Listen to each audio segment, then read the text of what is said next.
Crime branch के 1 दर्जन अफसर दिल्ली के मुख्यमंत्री अरविंद केजरीवाल जी के घर पहुंचे। क्राइम ब्रांच का एक तथाकथित नोटिस लेके पहुंचे। कहते हैं कि ये नोटिस हम दिल्ली के मुख्यमंत्री अरविंद केजरीवाल जी के हाथ में ही देंगे। तो मैं दिल्ली पुलिस के राजनीतिक आकाओं को बताना चाहती हूं कि आपको इतनी नौटंकी करने की जरूरत ही नहीं थी। मैं आज प्रेस कॉन्फ्रेंस करके उन सवालों का जवाब दूंगी कि आखिरकार किसने आम आदमी पार्टी के विधायकों को करोड़ों रुपए के ऑफर दिए। क्राइम ब्रांच के 1 दर्जन अफसर दिल्ली के मुख्यमंत्री अरविंद केजरीवाल जी के घर पहुंचे। क्राइम ब्रांच का एक तथाकथित नोटिस लेके पहुंचे। कहते हैं कि ये नोटिस हम दिल्ली के मुख्यमंत्री अरविंद केजरीवाल जी के हाथ में ही देंगे। आज सुबह वही आधा दर्जन क्राइम ब्रांच के अफसर मेरे घर पहुंचे। 2-3 घंटे तक वहां पे इंतजार किया। कभी अंदर गए, कभी बाहर गए, कभी घर के पीछे के दरवाजे पे गए, कभी आगे के दरवाजे पे आए। कहते हैं जी क्राइम ब्रांच का नोटिस है और नोटिस सीधा मंत्री जी के हाथ में देंगे। वैसे तो जो बेचारे क्राइम ब्रांच के अफसर आए, हमें उन बेचारों पे के दया ही आती है। दया इसलिए आती है कि जब पुलिस में आए होंगे, प्रमोशन के बाद इंस्पेक्टर बने होंगे, एसीपी बने होंगे, तो तब सोचा होगा कि पुलिस में आके देश की सेवा करेंगे। तब सोचा होगा महिलाओं की सुरक्षा करेंगे। तब सोचा होगा देशवासियों के लिए कुछ करेंगे। लेकिन आज उन बेचारों को टीवी की एक प्राइम टाइम नौटंकी बना के छोड़ दिया है उनके राजनीतिक आकाओं ने। जब वो बेचारे दिल्ली पुलिस वाले, क्राइम ब्रांच वाले बार बार कहते हैं, कल जैस्मिन जी की उनसे सीएम रेजिडेंस के सामने कुछ बातचीत हुई नोटिस को लेके, तो कहते हैं नहीं नहीं नहीं नहीं नहीं, हम मीडिया के सामने नहीं बात कर सकते, हम मीडिया के सामने नहीं बात कर सकते, अंदर आओ, हम मीडिया के सामने नहीं बात कर सकते। तो पूरे दिल्ली में, पूरे देश में क्या मैसेज जाता है? मैसेज जाता है कि दिल्ली पुलिस वाले डरपोक हैं, दिल्ली पुलिस वाले कायर हैं। ये कितने दुख की बात है कि दिल्ली पुलिस के जाबाज सिपाहियों की इमेज आज एक डरपोक इंसान, एक कायर की कर दी गई है, जो मीडिया के सामने बातचीत भी नहीं कर सकता। आप ये सोचिए कि दिल्ली के क्रिमिनल्स क्या सोचेंगे कि भाई इन दिल्ली पुलिस वालों से डरना जो 2-4 कैमरामैन से डरते हैं। एनीवे, तो कल आए क्राइम ब्रांच वाले 3-4 घंटे की इस नौटंकी के बाद मुख्यमंत्री अरविंद केजरीवाल जी को एक नोटिस देके गए। आज सुबह भी मेरे घर आकर भी 2-3 घंटे की नौटंकी के बाद एक ये नोटिस देके गए। अब ये नोटिस भी मजेदार है। ये नोटिस ना तो एफआईआर है, ना ये किसी प्रकार का समन्स है, ना इसमें आईपीसी की कोई धारा, ना इसमें सीआरपीसी की कोई धारा, ना इसमें पीएमएलए की कोई धारा, ना इसमें प्रिवेंशन ऑफ करप्शन एक्ट की कोई धारा। तो कुल मिला के क्राइम ब्रांच 48 घंटे की नौटंकी के बाद मुख्यमंत्री अरविंद केजरीवाल जी और मुझे एक चिट्ठी देके चला गया है, जो वो कह रहे थे कि हम हाथ में ही देंगे। इतनी महत्वपूर्ण चिट्ठी है।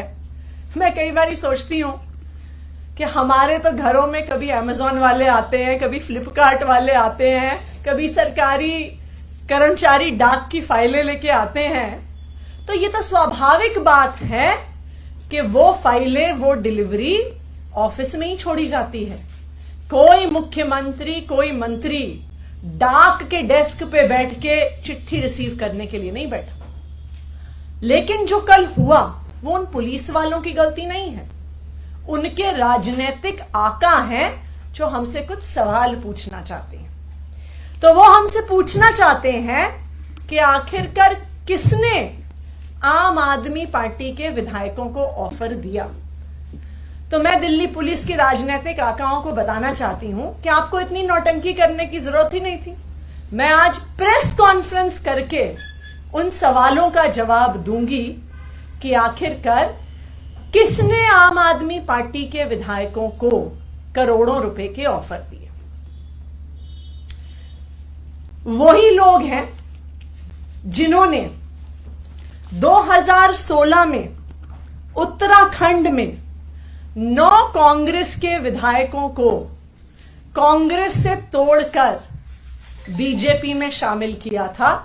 जिन लोगों ने उन 9 कांग्रेस के विधायकों को तोड़ा था, उन्होंने ही आम आदमी पार्टी के विधायकों को संपर्क किया। गोवा 2019 जुलाई, जब 14 एमएलए कांग्रेस पार्टी के 17 उनके टोटल विधायक जीत के आए थे, उनके 14 एमएलए कांग्रेस छोड़ के भारतीय जनता पार्टी में चले गए। जो लोग उन 17 कांग्रेस के विधायकों के पास गए थे, वही लोग आम आदमी पार्टी के विधायकों के पास आए। कर्नाटका 2019, मई 2018 में कांग्रेस और जेडीएस की सरकार बनी। एचडी कुमारस्वामी मुख्यमंत्री बने। जुलाई 2019 में कांग्रेस और जेडीएस के 17 विधायक टूटकर भारतीय जनता पार्टी में चले गए। जो लोग उन 17 कांग्रेस और जेडीएस के विधायकों को पैसा ऑफर करने आए थे, धमकियां देने आए थे, वही आम आदमी पार्टी के विधायकों के पास आए। मध्य प्रदेश 2020, कमलनाथ मुख्यमंत्री थे, कांग्रेस की सरकार थी। 22 कांग्रेस के विधायक कांग्रेस छोड़कर, टूटकर भारतीय जनता पार्टी में शामिल हो गए। तो जो उन कांग्रेस के 22 विधायकों को खरीदने आए थे, उनको तोड़ने आए थे, वही आम आदमी पार्टी के विधायकों के पास आए। और लेटेस्ट, जो अभी कुछ ही दिन पहले पूरे देश ने देखा, महाराष्ट्र में नवंबर 2019 में उद्धव ठाकरे महाराष्ट्र के मुख्यमंत्री बने। लेकिन 21 जून 2022 को शिवसेना के नेता एकनाथ शिंदे 11 विधायकों के साथ बंबई से सूरत चले गए और शिवसेना छोड़कर भारतीय जनता पार्टी के साथ मिलकर उन्होंने सरकार बना ली। तो जो लोग एकनाथ शिंदे के साथ साथ 11 विधायकों को तोड़ने आए थे, वही लोग आम आदमी पार्टी के विधायकों को तोड़ने आए। और जो तेलंगाना में हुआ, जो एक स्टिंग के माध्यम से हमने देखा कि कुछ लोग विधायकों को तोड़ने के लिए करोड़ों रुपए कैश लेके घूम रहे थे, वही लोग आम आदमी पार्टी के विधायकों से संपर्क कर रहे हैं। तो मैं क्राइम ब्रांच के राजनीतिक आकाओं को बताना चाहती हूं कि आपको भी पता है कि कौन वो लोग हैं जो पिछले 7-8 साल से एक एक करके ऑपोजिशन की सारी सरकारों को तोड़ रहे हैं। और वही लोग हैं जो आज आम आदमी पार्टी के एमएलए से संपर्क कर रहे हैं। नेशनल दस्तक की आपसे गुजारिश है कि अगर इसको बचाना चाहते हैं तो नेशनल दस्तक को सब्सक्राइब करने के लिए रेड कलर के सब्सक्राइब बटन को दबाएं, फिर बेल आइकन की घंटी दबाएं। नेशनल दस्तक को बचाने के लिए बहुत जरूरी है कि हर खबर को शेयर करें, लाइक करें, कमेंट जरूर करें।